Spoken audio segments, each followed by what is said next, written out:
AEA's Dr. Paul Hubbard told the committee the proposed bill would set up a method to phase in full hospital medical insurance over a period of time. Right now, the state helps teachers pay for their individual insurance by allocating almost $26 a month for each teacher, but it would take nearly $50 a month to pick up the whole tab. Governor Wallace says he wants to increase the state's help by about $4 a month now.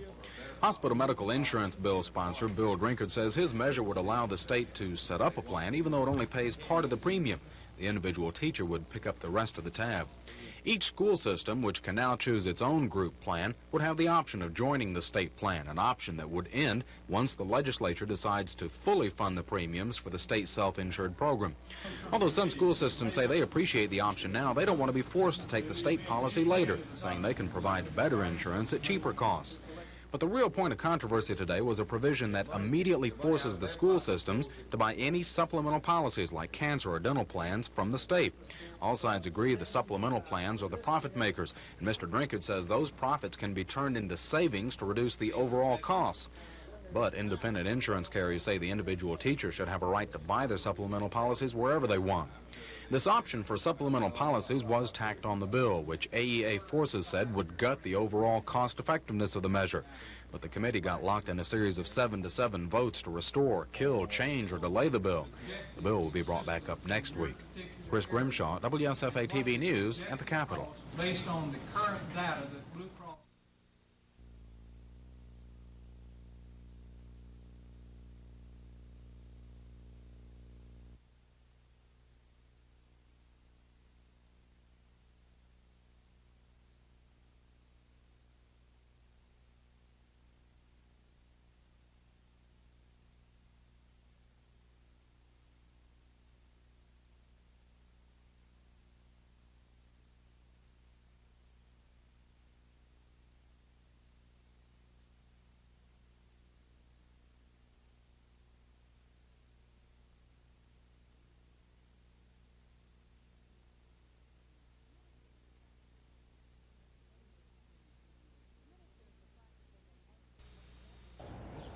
The ministers are practicing an ancient ritual. Fasting has been around since early biblical times.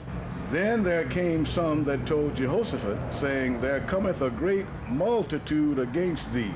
And then it said, Jehoshaphat feared and set himself to seek the Lord, and proclaimed a fast throughout Judah.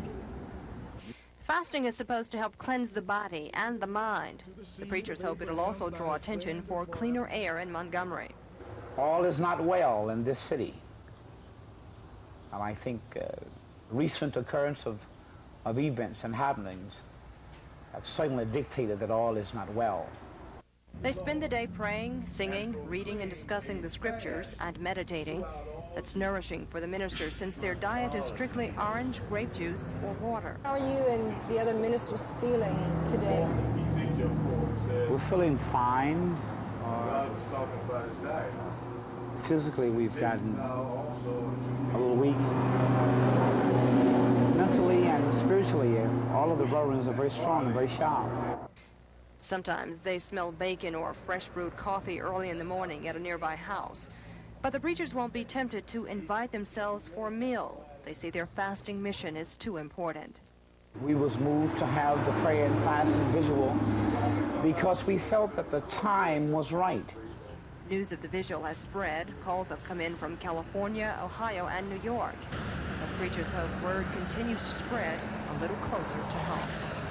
Kim Davis, WSFA TV News. The ministers are practicing an ancient ritual. Fasting has been around since early biblical times. Then there came some that told Jehoshaphat, saying, There cometh a great multitude against thee. And then it said, Jehoshaphat feared and set himself to seek the Lord, and proclaimed a fast throughout Judah. Fasting is supposed to help cleanse the body and the mind. The preachers hope it'll also draw attention for cleaner air in Montgomery. All is not well in this city. And I think recent occurrence of events and happenings have certainly dictated that all is not well. They spend the day praying, singing, reading, and discussing the scriptures and meditating. We was moved to have the prayer and fasting visual because we felt that the time was right. News of the vigil has spread. Calls have come in from California, Ohio, and New York. But the preachers hope word continues to spread a little closer to home. Kim Davis, WSFA TV News.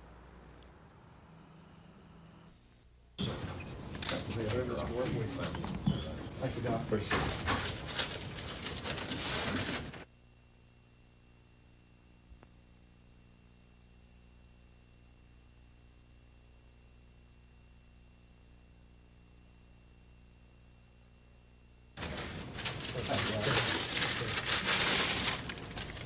Bob? Thank you. Could I get you to drop the other couple off? Sure. People. Right, I certainly will. Folks, these are the folks that did it for you.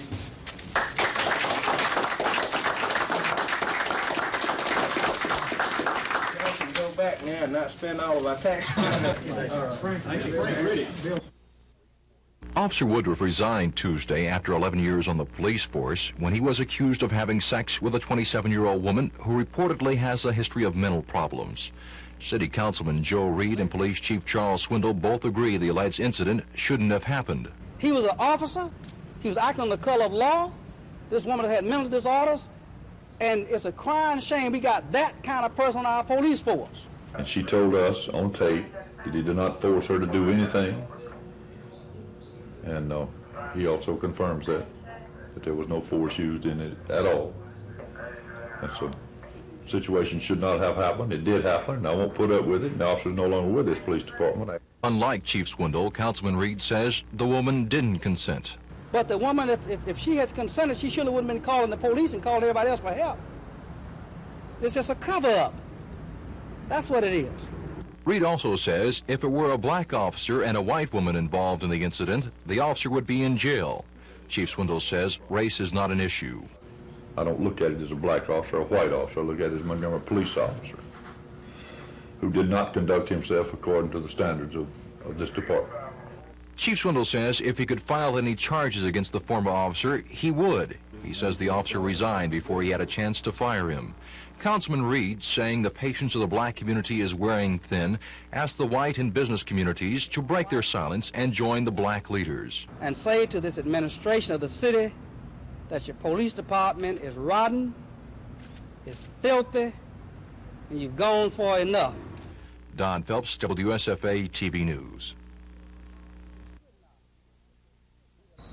Does not and should not be the laughing stock of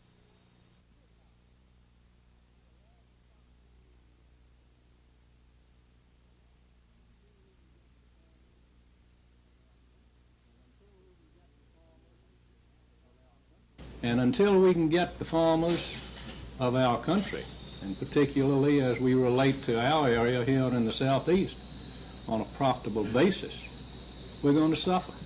No consumer really wants food, quality food, abundant food that we have now, and at the same time have anyone suffer because they've produced it.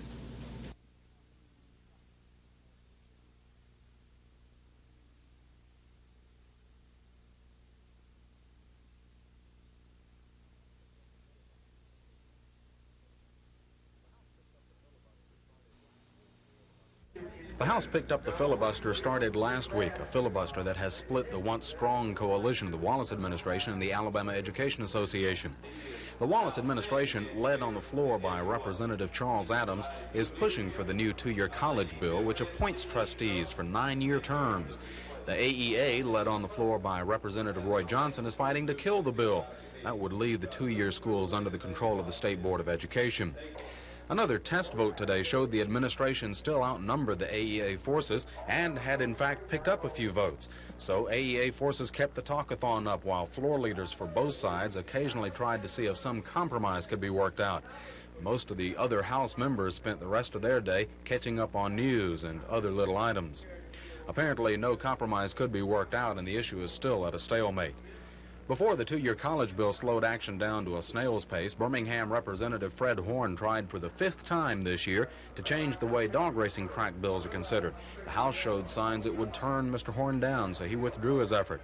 The rule change would make dog racing bills easier to move through the legislature.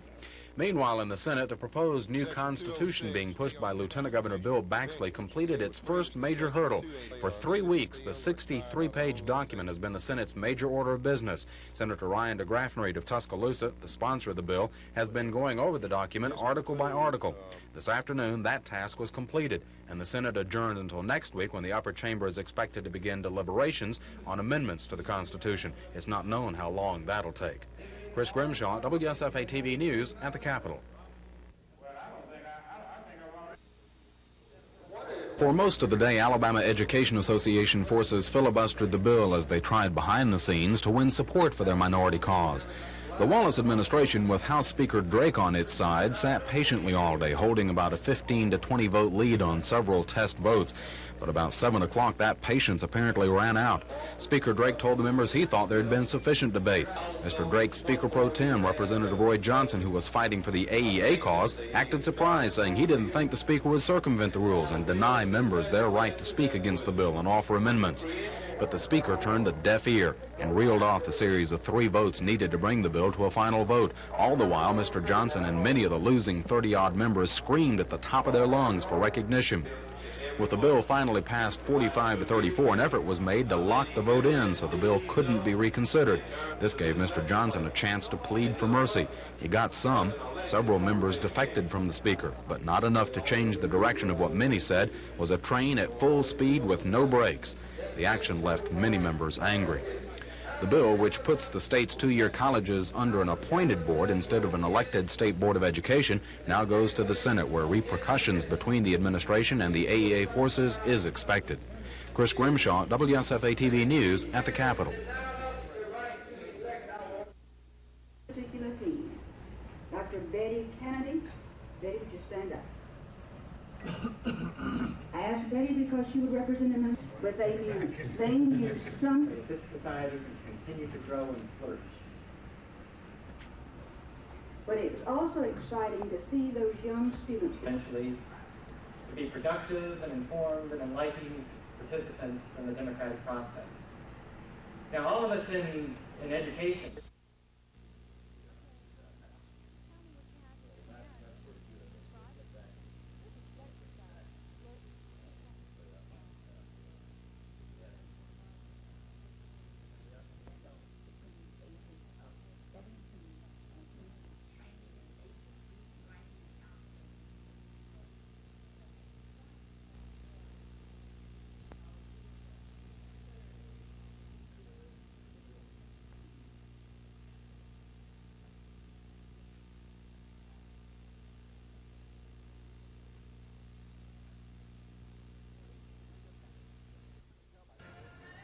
Meet Linda Payne. As you can tell by this photograph, she knows a little about taking care of herself. She once was a bodybuilder while living in Washington, D.C. Linda now makes her home in Montgomery and makes her living cutting hair at a local salon.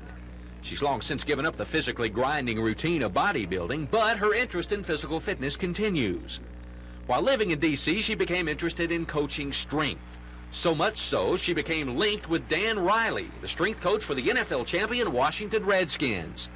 Last season, Linda helped in the training of several Skins players, including Super Bowl MVP John Riggins.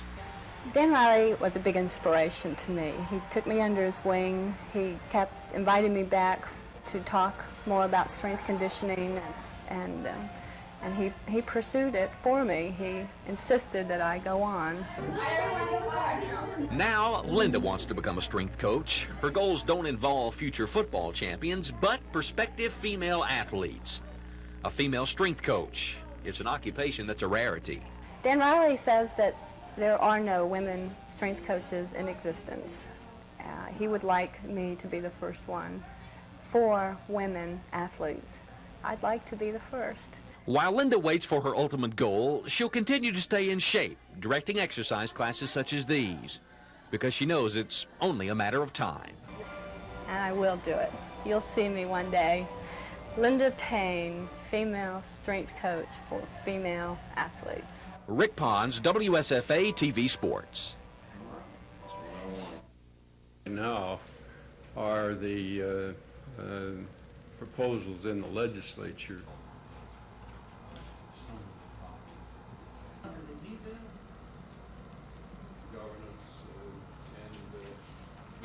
This may create somewhat more objective circumstances for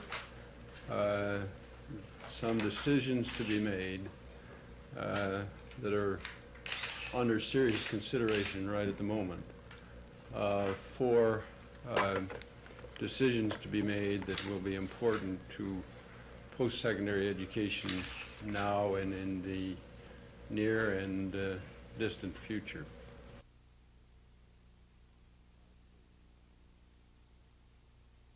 My statement, and I'm open to questions if you want to raise any. Longer here, I'll be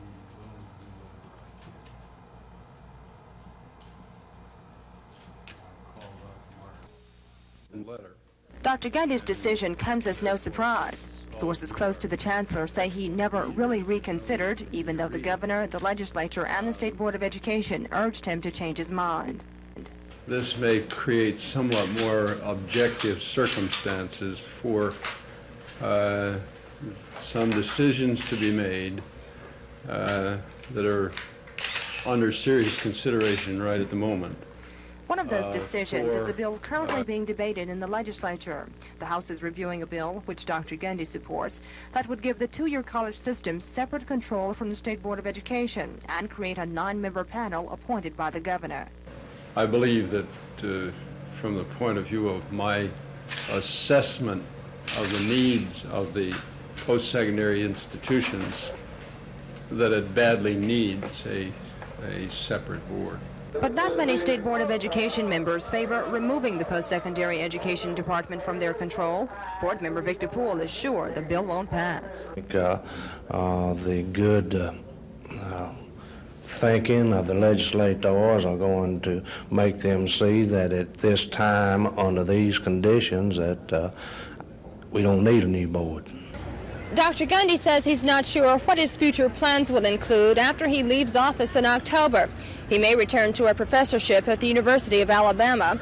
But if an opening comes up for a chancellor of Alabama's junior colleges and trade schools under separate control from the State Board of Education, Dr. Gundy says he would seriously consider taking that job. Kim Davis, WSFA TV News.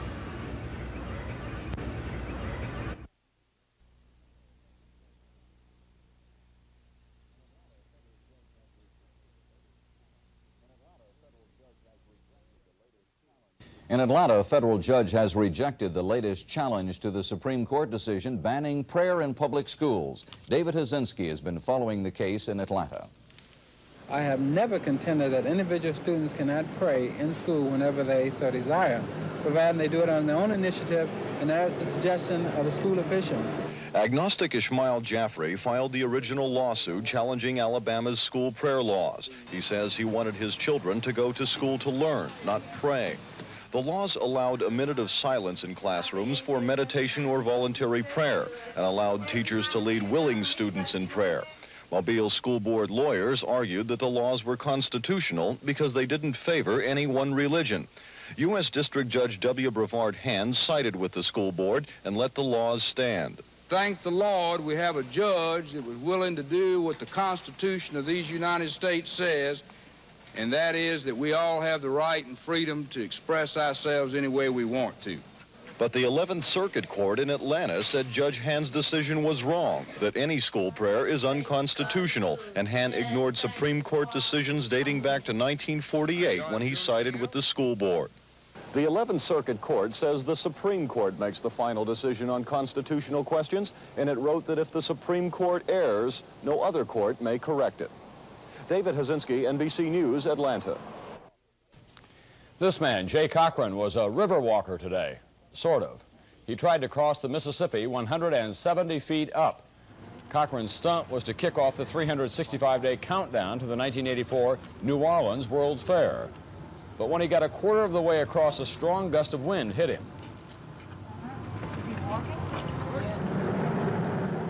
Cochran straddled the steel cable for half an hour until rescuers lowered it and the Coast Guard picked him up. Would you be in a bad mood? Let's stay back. Afterward, Cochran was in no mood to talk with reporters. Well, it's hard to keep your temper after you've been caught up a high wire without a balance bar. 42-year-old Marvin Hall and 22-year-old Fred Medley signed waiver forms agreeing to take part in the demonstration, an effort by the state prison system to show the public that some inmates like these will be making regular stops by local circuit clerk's offices making restitution payments. The clerk's office forwards the money to the victims and keeps the records.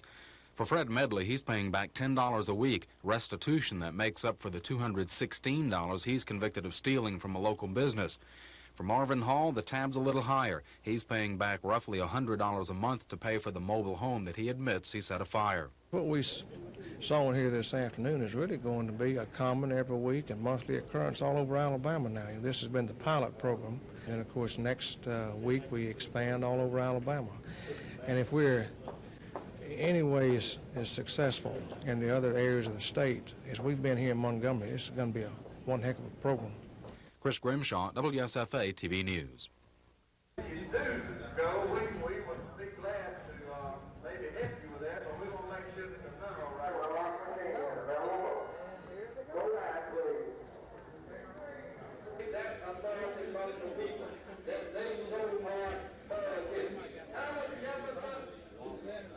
Thomas Jefferson wrote in the Declaration of Independence when he was talking about the heat, that he has denied us the right to elect our own people, that he has stationed soldiers among. P. Head Johnson built this houseboat by himself, but he wasn't sure if it would float. He lost track of how much steel he used and how much the boat weighs. And if it sinks, we're going to cut a hole through the top, put some stairs down in it, and make a cellar out of it. We'll be fine. This is really P. Head's second try at boat building. He made a smaller one almost 30 years ago, but it sank in Lake Martin. He pulled it up, added onto it, and got what you see today. P. Head 2 took 34 weeks to build. Well, I just had an idea. I wanted it, and that's it. I just created a desire for something and built it. P. Head is 72 years old and a welder by trade. He's the kind of fellow you want to call a cut-up. He clowns for the camera and his friends. He draws a crowd on a hot day, and the people cheer for him. They want his houseboat to float. And guess what?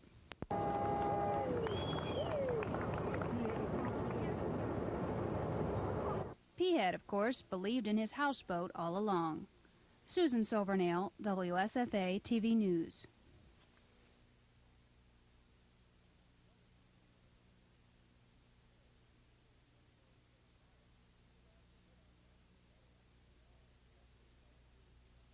Agnostic Ishmael Jaffrey filed the original lawsuit challenging Alabama's school prayer laws. He says he wanted his children to go to school to learn, not pray. The laws allowed a minute of silence in classrooms for meditation or voluntary prayer and allowed teachers to lead willing students in prayer. Mobile School Board lawyers argued that the laws were constitutional because they didn't favor any one religion. U.S. District Judge W. Brevard Hand sided with the school board and let the laws stand. Thank the Lord.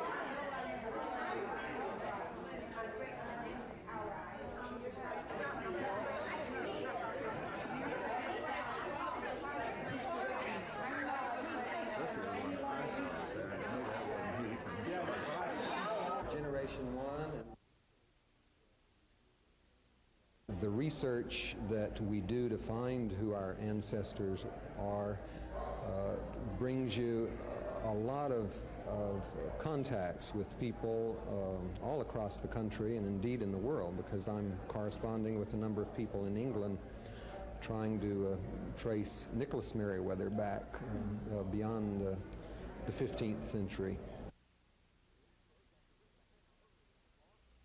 The Astros got to Rick Bahana early and often. Top of the first, here's Dickie Thon doubling into the corner in left. Terry Harper misplays the carom. That allows Terry Poole to score all the way from first base with the game's first run. Two batters later, runners on the corners. Jose Cruz singles between first and second. That scores Thon, and it's a 2-0 game. Harry Spillman follows with a carbon copy of the Cruise single. Phil Garner scores from third, 3-0 Astros. Alan Ashby drives in the fourth run of the inning, bouncing one back to Bahena here. After the bobble, he'll throw Ashby out, but not before Cruz scores, and the Astros led it 4-0 after an inning. Mike Lacoste faced the minimum going to the fourth and had a 5-0 lead when Dale Murphy unloads this long shot off the wall in deep left. It's Murphy's 10th home run of the year, a solo shot cutting Houston's lead to 5-1. The Braves added one more, but Lacoste goes the distance, carrying Houston to a 5-2 win over Atlanta. It's the Braves' 4th straight loss. Rick Pons, WSFA TV Sports.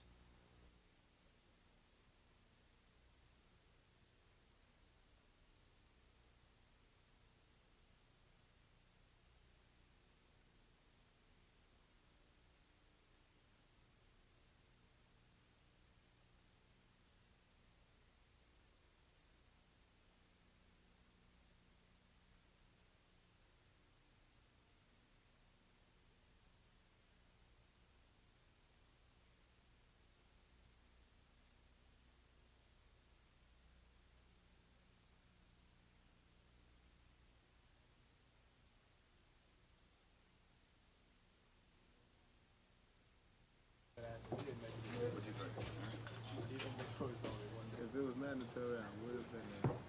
But at 6 o'clock in the morning, I know it's the president, and I tried to... There was something that came off in the last 24 hours that really confirmed what you wanted to do. I just woke up, and it hit me that that's what I wanted to do, playing the NBA. It was like a childhood dream. And that's what I based my decision upon. Because I had weighed all the pros and cons, and everything everyone had told me, I had considered it. And it all came down to what I really wanted to do. Everyone can improve in their game. And I think mine, right now, is as good as anyone in college. If that's the case, all the seniors can improve, but they have to go. I'm a junior, I got another year, but if I think my skills are ready for the NBA, I have to take my chances.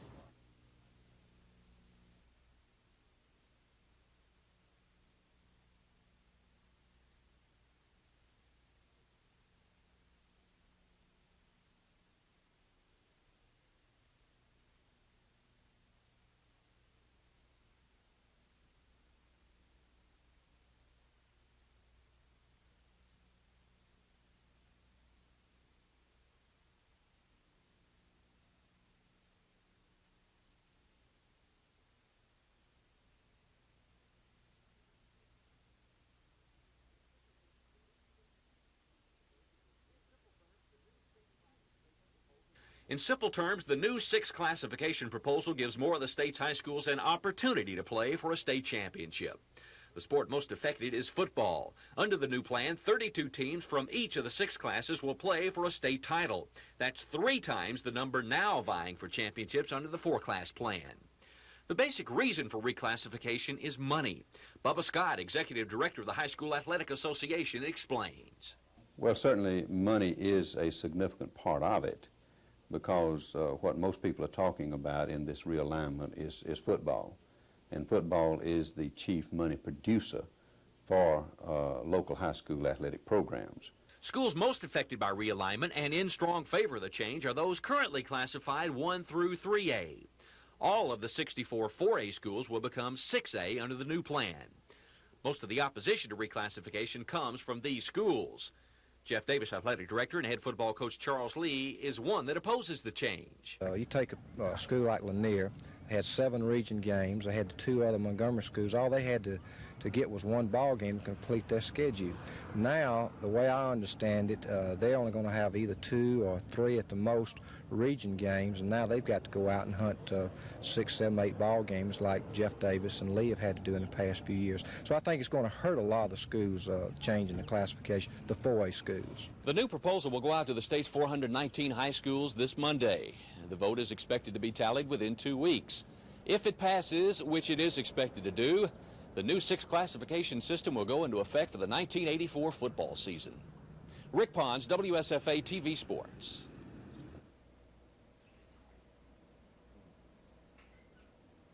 Then we take the water after it comes down to dryness and we come over here.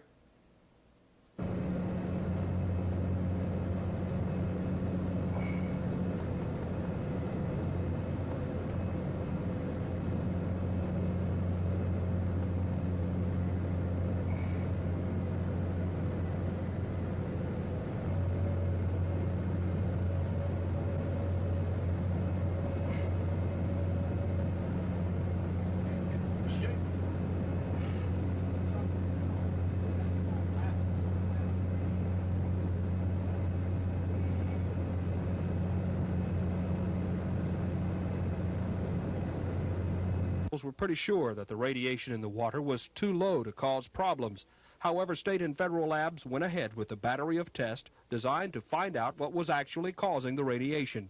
The culprits? Potassium-40, which occurs naturally, and tritium, which gets in the atmosphere when atomic weapons are tested or comes from cosmic rays. Looking at it from a layman's standpoint, rainwater contains more tritium than does that material that was shipped to Louisiana. And I think another basis of comparison would be that the milk that you and I drink contains about twice as much potassium-40 as that material that was shipped to Louisiana contained. Looking at it from a radiological point of view, the biggest health hazard from the water is drowning in it. A spokeswoman for Attorney General Charles Graddick, Janie Nobles, says they're pleased that the radiation won't endanger the public health. But Ms. Nobles says they're still concerned about the storage of dangerous chemical waste at the facility operated by Chemical Waste Management at Emell, Alabama. Dennis Latham, WSFA TV News. Would be better served by a separate board at that level. 19 to the legislature seek and our crossover of pure technical work with increased in technical movement in Alabama, and the commission is pleased. Mayor's committee so recommends unanimously. I thereby by the state's largest employer. Thank you. To the Council of 21 in October 1982, and continue to do work internally and with those who are interested in the technicalities of the... Mr. Chairman, to say that in some case, that's the case, as the chart on the attached page attached to the statement that you have indicates, we have today now all but one.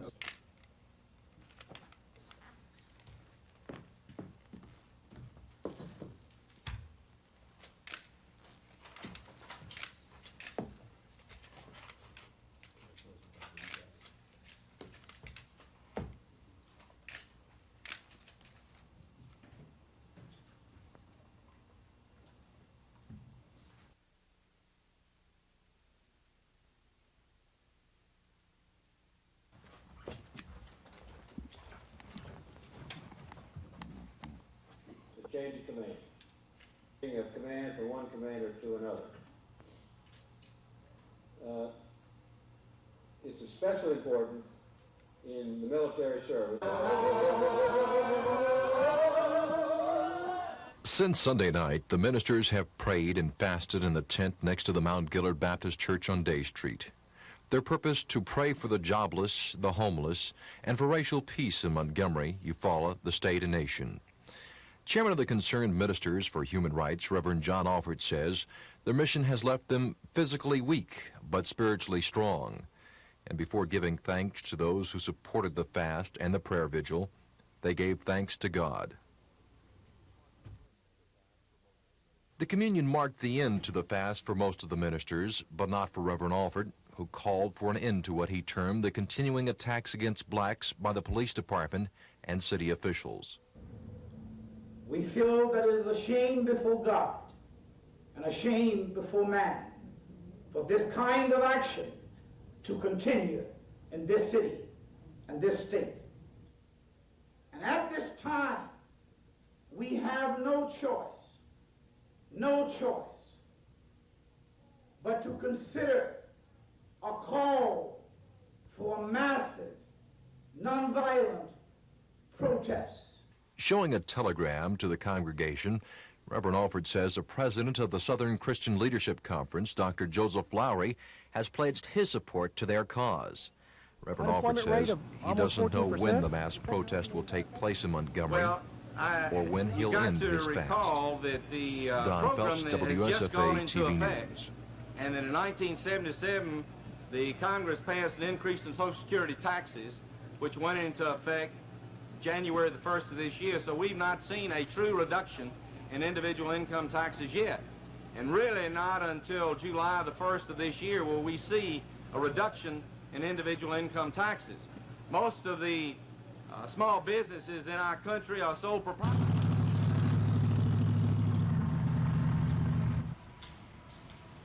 Will this be on the 6 o'clock news?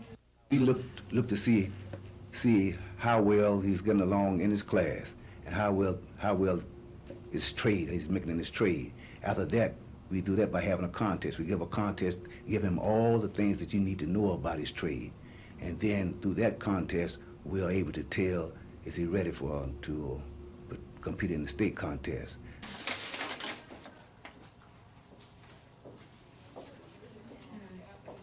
The ability to write and present essays, the ability to perform clinically. We do clinical demonstrations at the state convention. At the recent dental convention in Huntsville, our students won 3 first-place trophies, 2 second-place trophies, and 3 honorable mentions in the competition. The competition is between 6 state dental assisting schools. That's good enough.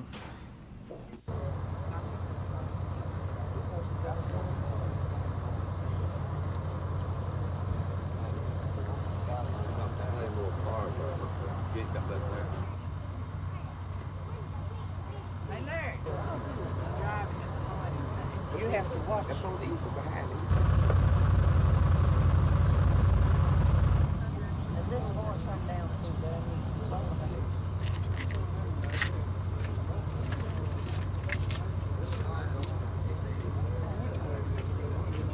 Going home.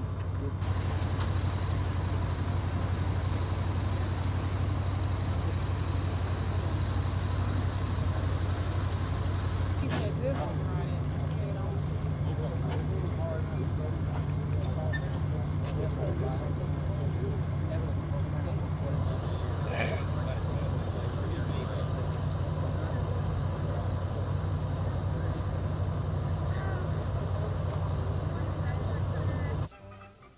Gary Anderson saw a special talent in Susie Silverman after she enrolled in a beginner's class for gymnastics at age 7. He knew there was potential. Well, we saw a girl that had an exceptional amount of courage. She wasn't afraid of anything. We saw a girl that was very flexible and very strong, one that was very coachable, and one that just loved gymnastics. Once a natural talent is found, then comes the commitment, the total commitment. First from the gymnast, who puts in 5 hours a day, 5 days a week, then from the coach, who is with the gymnast at all times, and then the parent, who sacrifices both time and money. Well, you rearrange your life, you know. You manage. I think that when anybody who has a child that has a special skill, you try to help them do the best they can. And certainly it cuts into our personal time and vacations and all of that, but we think it's worth it. She is now the 5th-ranked gymnast in the nation in her age category. Susie Silverman won't be old enough to compete for the United States Olympics team in 1984, but she's on her way. I'd like to go international, compete internationally, and just do the best I can with it.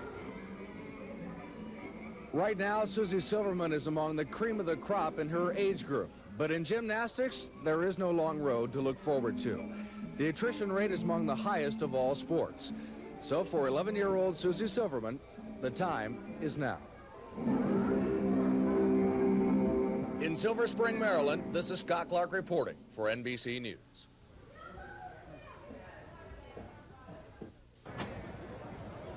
Rain sent the drivers and crews running for cover at the end of the day. 5 drivers cracked the 200-mile-an-hour barrier, including John Paul Jr. Johnny Rutherford and Gordon Johncock tried. Johnny Rutherford ran 195, Gordy in at 193. The 3rd Wildcat in that team, driven by Chip Ganassi, hit 197.8 miles an hour. Mario Andretti was still well off the pace in both the number 3 car and his backup car, 3T. They finished the day trying to get enough time to be eligible to qualify. At the moment, there are 43 cars eligible. Some of the marches have had panels coming off the car at speed, and the tech committee is asking for more secure fasteners for those machines. The big effect of the weather is on those struggling teams that will lose testing time. Derek Daly, like many of the smaller team drivers, is now just taking it easy. I don't like to drive wild too early because you just don't learn. You spend all your concentration time hanging onto the car, whereas I like to step back a little bit and spend 90% of my concentration trying to read what the car does. The time trials now seem to be in the hands of the weatherman.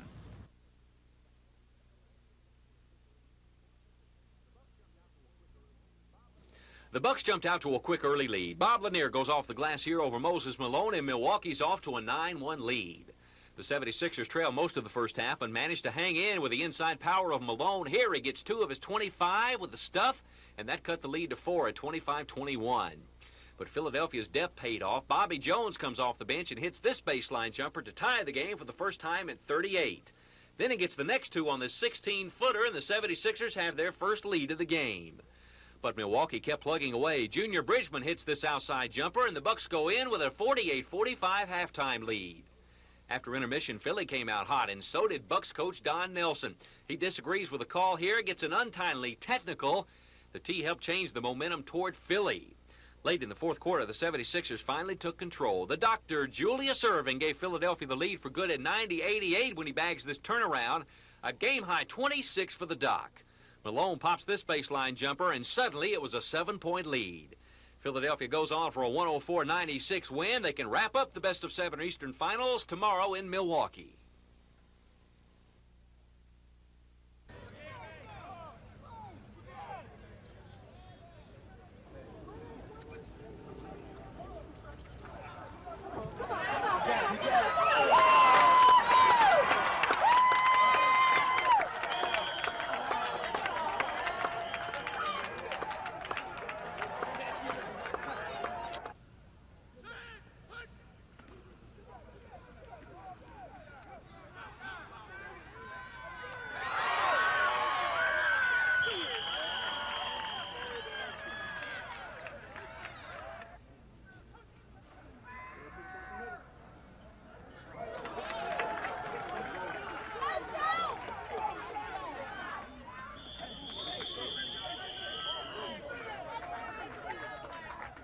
I feel good about it. I think with it one of our better spring practice we had about 4 or 5 years, and everybody seems to be hustling well, got a good attitude, and main thing, we're learning something.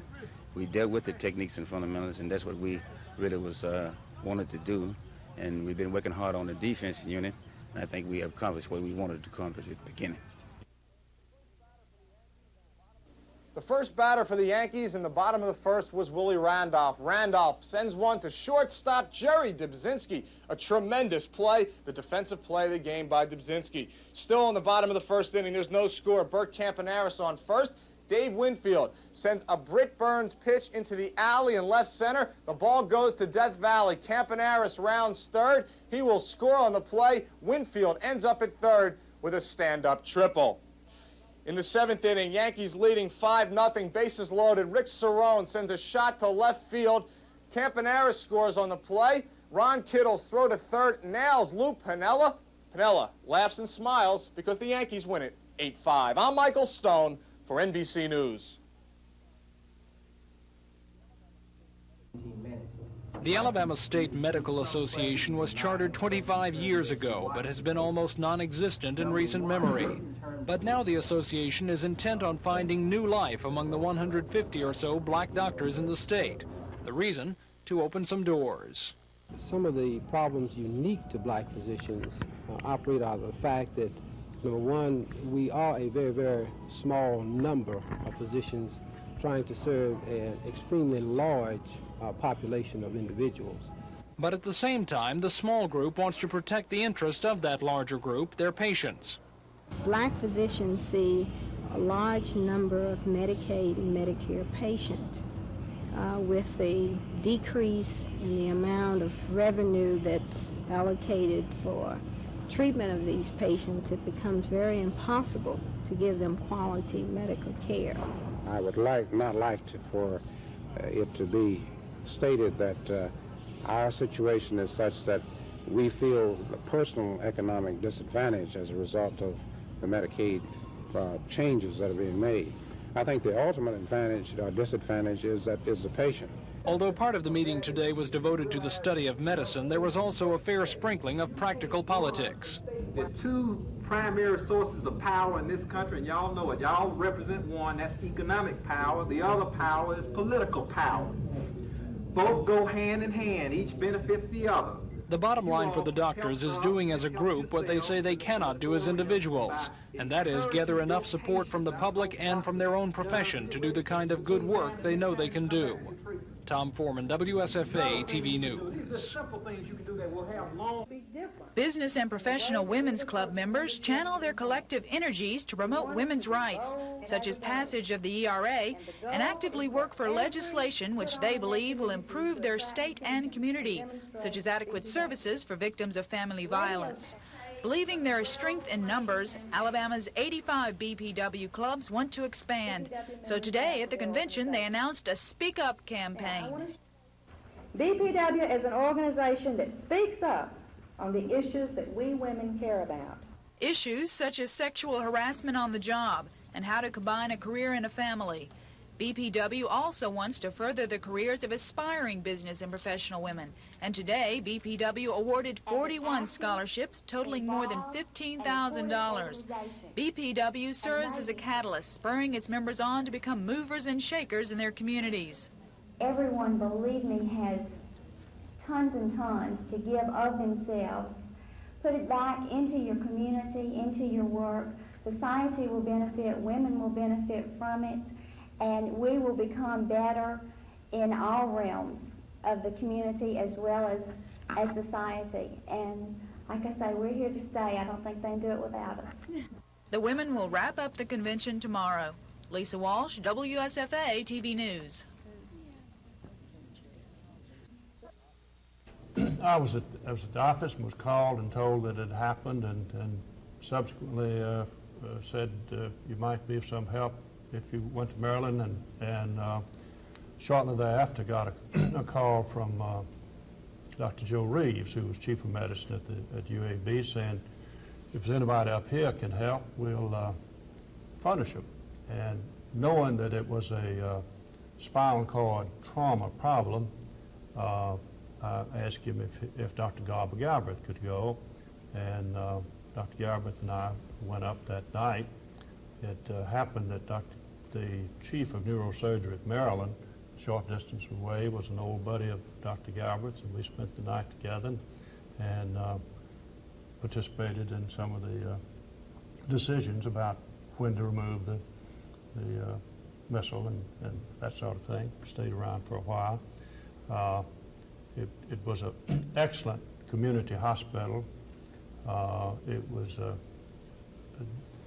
real experience to see how devastating an event like that could be to a hospital in terms of, you're speaking of media and television cables and press and that sort of thing.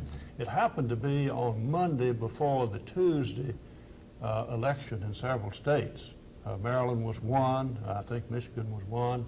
It was terribly important for people to know whether, and as you may remember, he was leading in the polls at that time, whether he should be wiped off as a potential candidate or not. And that was the only time that, in my experience with the Wallace family, that I've ever been asked to minimize anything. They said, hold it down. Don't let people think he's going to die.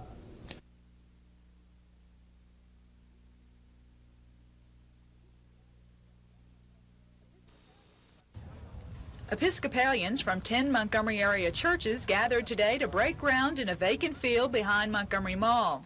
I break ground for this building in the name of the Father, and of the Son, and of the Holy Ghost. Amen. Amen. Canterbury Courts will be an 80-unit apartment complex for people who are 62 and over. The people who talk with us about this insist it's not to be called an old folks' home or anything like that.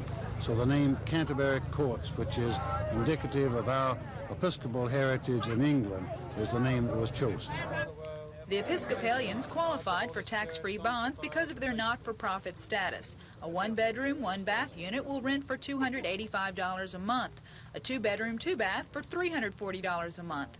The construction schedule calls for the first unit to be available in the fall, with the entire project being completed by next spring. Oh, I think it sounds great. I really do. And you'd also be living in a Christian community with other people of your age and interest. and enjoy that too. Apartment applications will be taken at St. John's Episcopal Church next week. You do not have to be Episcopalian to apply. Lisa Walsh, WSFA TV News. The South, a land with a colorful history that has been recorded in many ways over the years, through literature, through music, and through pictures. And it is the history of Central Alabama that is told in this exhibition of 200 photographs in Montgomery's North Hall Historic District.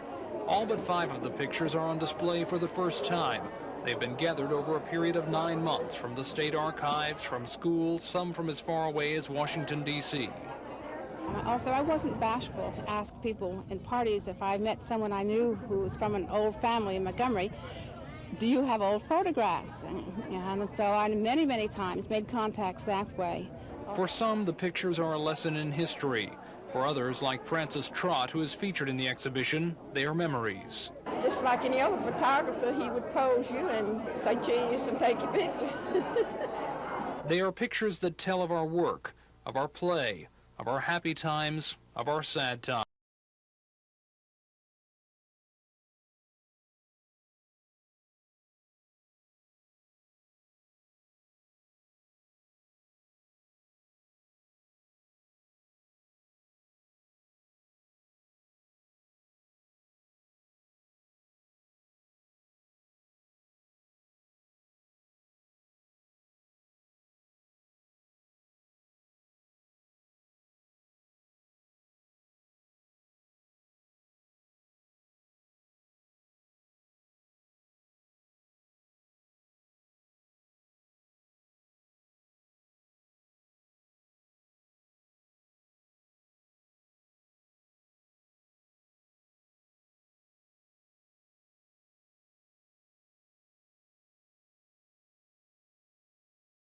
The relentless Stallions offense got rolling early in the first quarter. Stan Talton gets the first tally, circling right in here for an 11-yard touchdown to give Birmingham a 7-0 lead.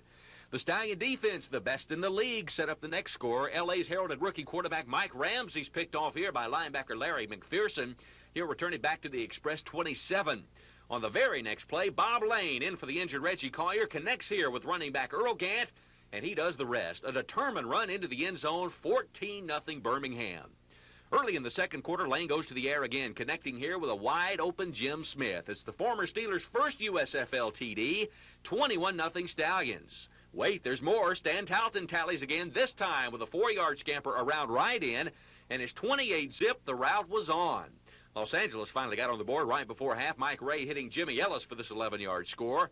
But it's too little too late. The Stallions roll to a 35-20 win, their 4th straight, improving their record to 6-5. Next Monday, they travel to Michigan to take on the Red Hot Panthers.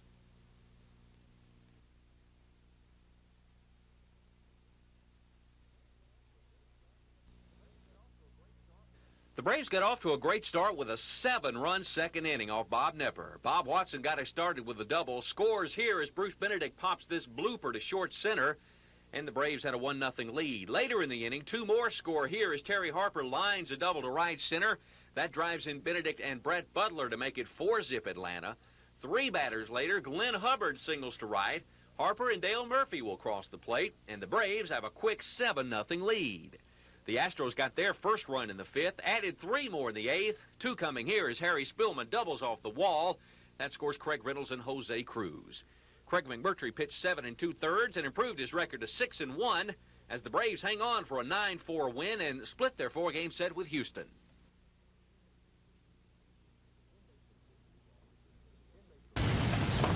Inmates from prisons all over the state arrived at the Kilby Work Release Center in Montgomery this morning with the hope of soon being returned to their hometown of Birmingham. The inmates are all serving time for nonviolent property crimes, have less than 2 years left on their sentences, and are candidates for the Supervised Intensive Restitution Program. Not a release program. It's another form of custody that we have set up here. While the inmates live at home or with a sponsor, they must work to repay their victims or work free for city or county governments. The inmates are closely supervised to make sure they follow the strict rules of the program. If you don't come to them and you do mess up and violate these rules, gentlemen, there's going to be a red flag put in your record, And there won't be any good time or earning time from that point to UEOS. While they're out, inmates must pay their own medical, clothing, and housing expenses and contribute $40 a month to offset the cost of their supervision.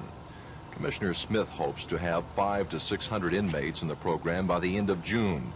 And besides ending the overcrowding in county jails by state inmates, officials say the program will also cut the $11,000 a year it costs to house an inmate in prison. And under this SIR program, depending on where they're going to be and what county, how many inmates are there, it's going to range between $1,100 and $1,500 a year. Of the 50 inmates at the Work Release Center, only one turned down the program today. The inmates that left for Birmingham carried more than their hopes and dreams with them. They also carried the hopes and dreams of the prison system. Judging from the pilot program, if it's going to be any indication of the success that we're going to enjoy, we may just have a gold mine on our hands. Don Phelps, WSFA TV News.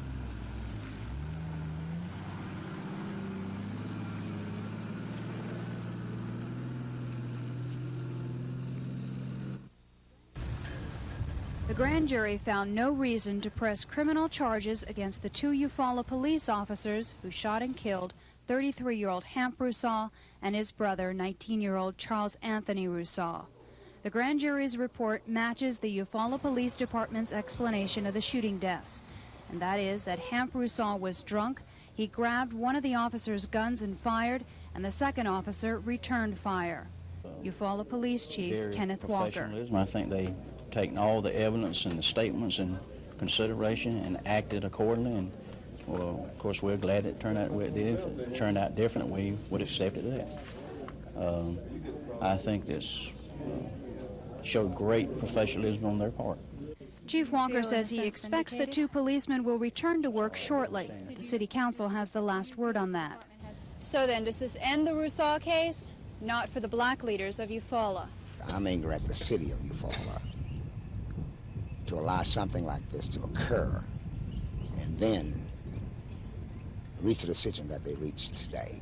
Reverend Martin says he's only willing to concede round one and has vowed to, quote, make Eufaula hurt. If these men can get away with this, then who knows how many other people that they will kill and get away with the same thing. Maybe me next. Black leaders have called an emergency mass meeting in Eufaula tonight. They'll decide what to do next. Reverend Martin believes the black community must continue to flex its economic muscles. That is, expand its selective buying campaign to a total boycott and start picketing white businesses. Susan Silvernail, WSFA TV News in Eufaula.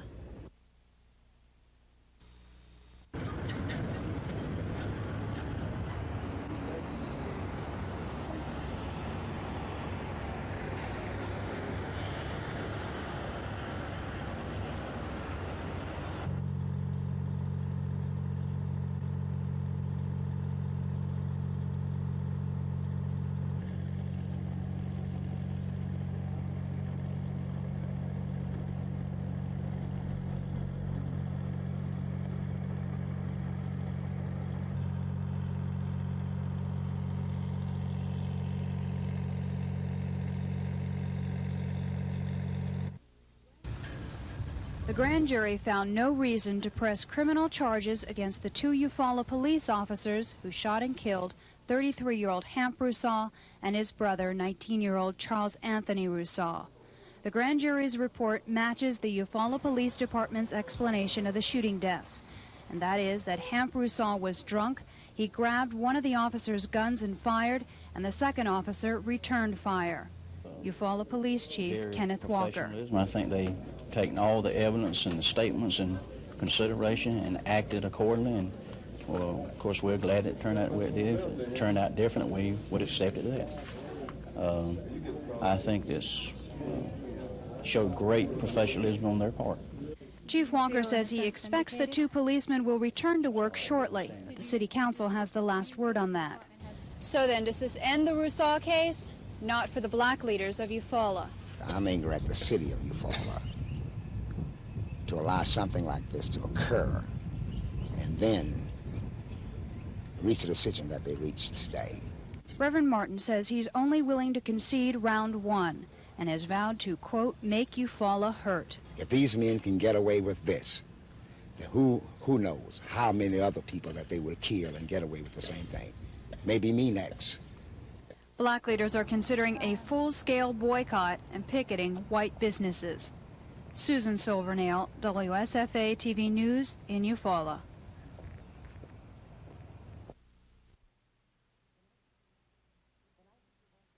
The night that your wife was killed, you said a man followed her home. He stood outside the house. Do you remember anything else, anything that you noticed at all? He had an old car. Do you know what color it was? No. But I'll try to remember. Jean, that's very, very important. Think about it. Now, you have my service number, don't you still? Yeah. Well, if you remember anything at all, you call me right away. Okay, I'll call. I promise. Okay, so where'd you get the money? In Italy, but I didn't steal it. Oh, Robert, we didn't think that for a minute. I was broke. That's why I took the job. What job? I did it for a woman. I was in love with her. She begged me to do it, and then she betrayed me. What was it she asked you to do, Robert? Deliver the money to another country. This country? No. Okay, this woman, was she connected with the Demaras? Yes. Were the Demaras involved in the money delivery? Well, you saw the family crest in the picture. Oh, Robert, what is going on? We both know that you are scared to death of the Demaras. Yes, I am frightened of the Demaras. But I was more scared of Stuart Weiland. That's why I have trouble feeling sorry about his death. Then you have not told us the whole story. If you don't mind, I would like to have a drink. Do you know, you look very handsome tonight. Well, thank you. You look beautiful as always. Thank you.